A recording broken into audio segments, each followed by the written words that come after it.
A standard Kenyan meal, especially in the evening, is ugali, greens and beef. Many celebrations always call for a goat or a cow to be slaughtered. As much as meat has been consumed for years, it is a lucrative business. This is Moolah Insider, where we are all about personal finance and your relationship with money. My name is Masi Milanoi, and this week we take a look at how you consume your meat, changes, trends in the business, and the investment opportunities you can tap into. And remember to log on to our website www.moolah.co.ke and link with us on our social media pages. First, let's take a look at the highlights in business this week. President Uhuru Kenyatta and President Cyril Ramaphosa witnessed the signing of the agreements shortly after they led their delegations in bilateral talks at Union Buildings in Pretoria, the official seat of the South African government. The 8 agreements include MOUs in transport, health, diplomatic consultations and training, as well as tourism and migrations. Others were on bilateral air services agreement, BASA, as well as MOUs on government printing works and the return of nationals refused entry and illegal entrance. Addressing the press after the signing ceremony, President Kenyatta said the Kenya-South Africa diplomatic relationship of close to 30 years had come of age. Take a look. From today is the commitment, especially at the political level, the highest political level, that we are both committed towards seeing all these NTBs removed, being able to facilitate our people to be able to do more business, to be able to encourage them to do more business. We have, as part of the discussions, agreed on a technical team of the ministries of trade of our 2 respective countries that will engage to find these various bottlenecks. We've also discussed in great detail barriers to also movement of goods and persons. And again, you heard President Ramaphosa mention that we have also established a high-level committee at our level to be able to discuss with a time period of 6 months what are the impediments to the free movement of persons and goods as well between our 2 countries. All of these are aimed towards seeing an increase in the volume of trade and investment between our 2 countries. We want to see Kenyan coffee, as the minister was saying, Kenyan tea, Kenyan everything that you produce. This is what we want to see. And African hands must make the goods and provide the services that Africans use. We must correct the distorted trade relationships that exist between African countries as well as the rest of the world. We can no longer simply be suppliers of raw materials to the rest of the world and become importers of consumer goods and capital goods. A lot of the work that we do as ministers is in pursuant to the vision of our presidents in matters of regional integration. You both led us very well last year as we worked towards the conclusion of the Africa Continental Free Trade Area, which, when fully realized, has the capacity to generate more than 390 billion euros of new development in Africa before 2035. Now to our next story, businesses will soon be able to advertise on their M-Pesa app as Safaricom upgrades the mobile money platform to offer more capabilities beyond payments and cash transfers. This is expected to open a new revenue line for the telco besides enhancing attractiveness of the financial service. It will be following other technology firms like Amazon, which offers advertising as part of its online retail business. The planned advertising feature comes after the telco's parent company Vodacom Group signed an agreement with China's Ant Group, which runs the popular mobile and online payment platform Alipay that has more than 1 billion users. Vodacom is currently implementing the Alipay app in South Africa, and some of its features, such as advertising, will be built into the M-Pesa app platform for rollout in Kenya and Tanzania. Digital lenders will now be required to disclose their full fees and penalties to the Competition Authority of Kenya every 4 months as part of efforts to fix the problem of hidden charges. According to the Competition Authority of Kenya, CAK, the mobile lenders will disclose interest charges, late payment and rollover fees after investigations revealed that 73% of borrowers do not know the cost of their loans. The disclosure is expected to be implemented before June next year in the latest attempt to curb the high digital lending rates that have plunged many borrowers into a debt trap as well as predatory lending. Now to our last highlight of the week, young people will now be able to experience better rates and digital tools to help them with their creativity through Be Mobile. The new African Digital Mobile Network has been launched targeting the Kenyan and African youth market and is expected to give them total freedom and control on how they want to communicate. According to Be Mobile CEO Kevin Moolah, in partnership with the Global Mobile Virtual Network Enabler MVNE, X Mobility, Be Mobile gives Africans freedom and control over their communication. Now, the new platform, in partnership with Global Mobile Virtual Network Enabler and X Mobility, comes with cheaper international calling rates, which will be up to 5 times cheaper than the local telcos rates. Now to our top story and discussion for this week. For most homes, a meal is not complete with a few pieces of meat. And if you're not able to have it on a daily basis, a special occasion will call for a goat, cow, chicken, or your favorite meat.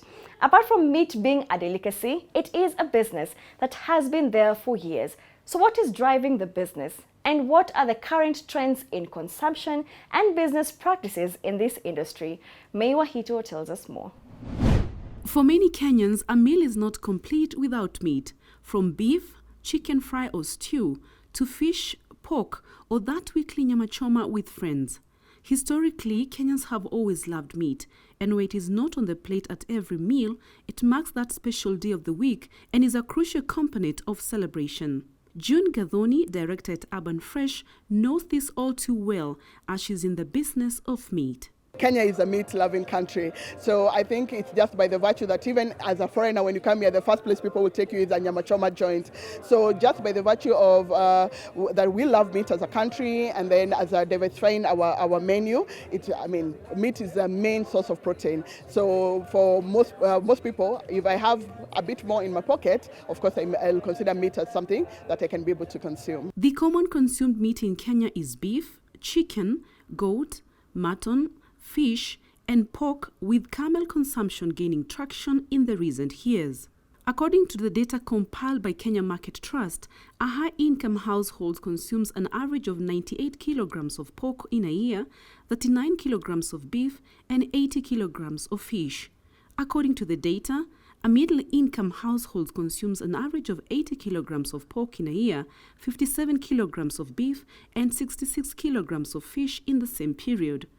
Households classified as low income consumes 64 kilograms of pork, 27 kilograms of beef, and 83 kilograms of fish in a year. The most preferred meat type is fish, followed by beef, chicken and goat, with pork the least popular. For the last 5 years, meat consumption has been going on up, and based on the trends that we have seen, apart from only the high class or the middle class who are big consumers of meat, using about 40,000 every month for meat, even the lower class where you'd think that meat is not highly consumed, we have seen with trends and research that has been done, they actually spend about almost 7,000 a month on meat products. So we have seen that meat has become quite an important ingredient in our menus, not only in Kenya, but even for the rest of the world. High-income households currently spend an average of 119 shillings per month on the different types of meat, while a middle-income household spends 40,000 shillings. low-income households spend an average of $21,000 per month on meat. The spend on meat has more than doubled in the last 10 years, not due to consumption per capita, but as a result of the diversification of meat products in the market, which comes in different costs. The data also shows that 7 out of 10 of all meat consumption is by the low-income earners. While the traditional approach to buying meat still exists, consumers now have more options. The meat traders say they have seen increased consumption also being driven by urbanization, increased population, a growing middle class, increased demand for product, safety and quality, as well as export. The new trends are now creating new business opportunities, especially in meat value add for traders. Customers now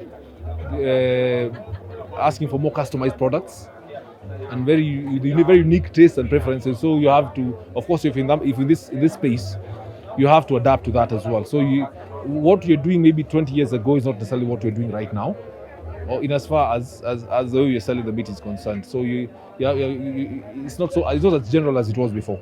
Now it's very highly specialized, and that is what probably now is being seen now in as far as our product list is concerned. And with the increased demand, the meat business growth potential remains high, with a lot of Kenyans investing in rearing livestock, value addition for meat and exports.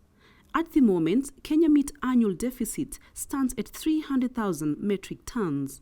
Everybody has been consuming meat, but there is a consciousness that you are more concerned about what type of quality of meat you are getting. So now this fundamental requirement of ensuring that the food is nutritious, food is hygiene is taken care of, requires the entire ecosystem to kind of come up to the terms with how it needs to be designed. So it needs to be stored properly. So you need cold storage solutions for meat. It needs to be the equipment which is being used for cutting, chopping, or processing of the meat needs to be of food grade quality. So you need better quality machines. You can't have something which is being made locally by Juakali in an unhygienic fashion, or we don't know the quality of stainless steel being used for that matter. So that's what is bringing this rise to the phenomenon or demand in the meat industry. Cabinet Secretary for Industrialization, Trade and Enterprise Development Betty Maina notes that those planning to invest in the meat sector, either livestock farming, value addition or even selling, the priority should be on health, safety and quality. This will be the only surest way to expand the meat market, both locally and externally.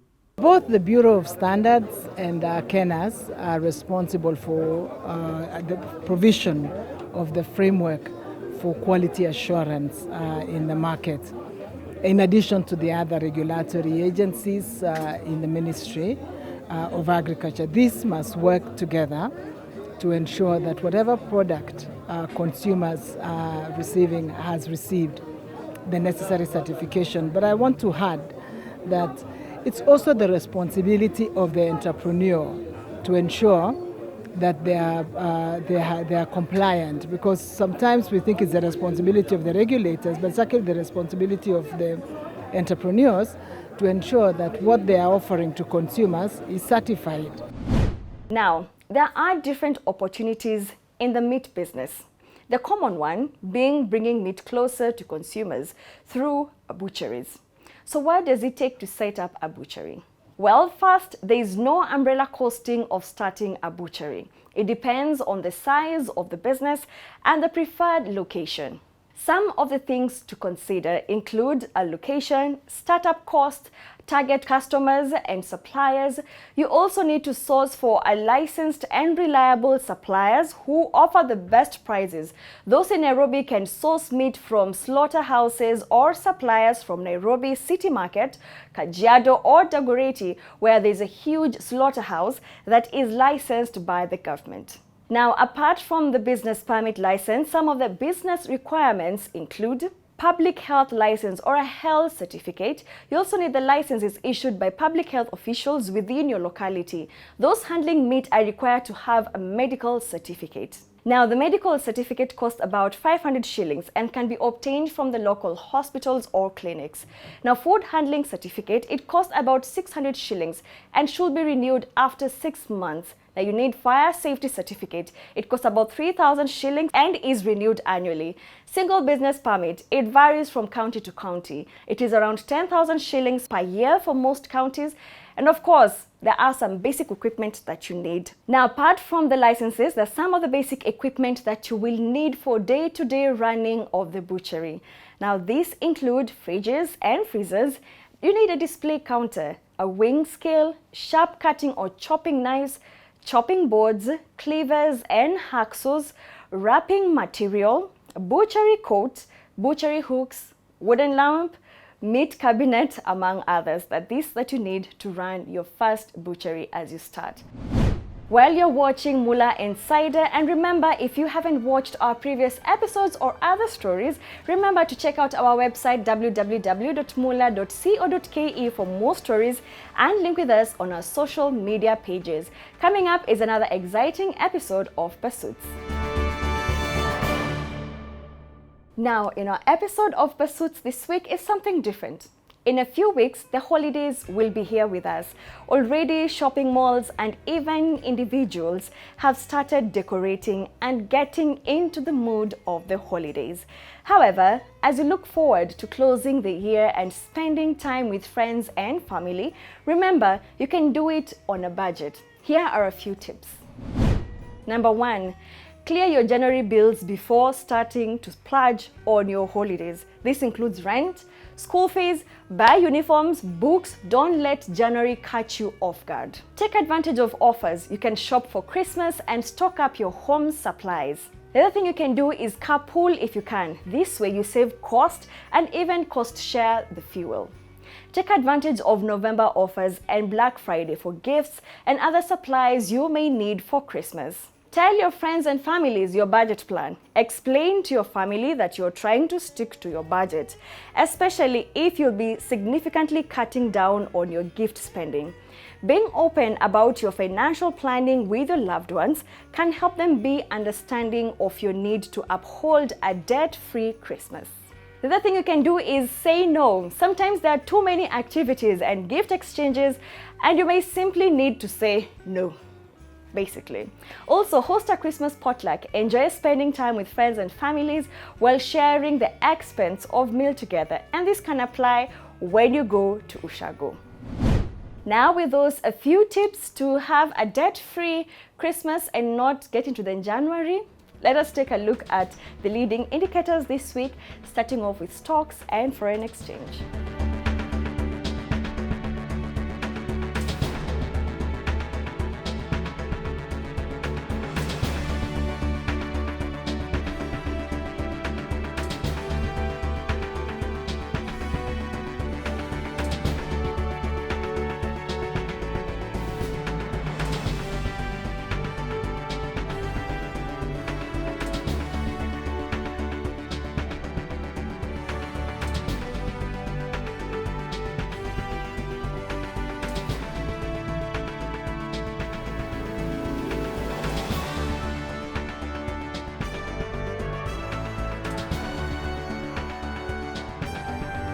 Let's take a look at the best prices of basic commodities this week across selected supermarkets.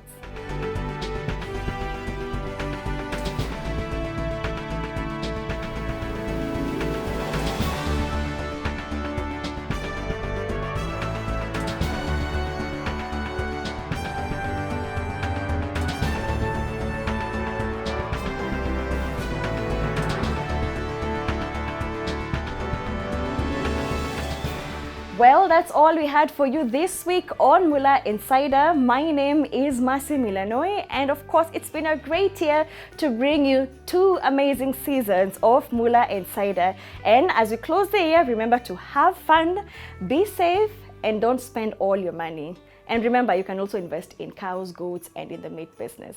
Well, and if you haven't watched our next stories or our previous stories, take this time off in December and learn something new about money on our website, www.moolah.co.ke, and follow us on our social media pages where we will be checking up on you and linking you up with a few tips on how to save money this week. On behalf of myself, Masi Milanoi, and the whole entire team that makes Moolah Insider happen, Merry Christmas, Have a happy new year and see you in 2022. Be safe and take care of your coins.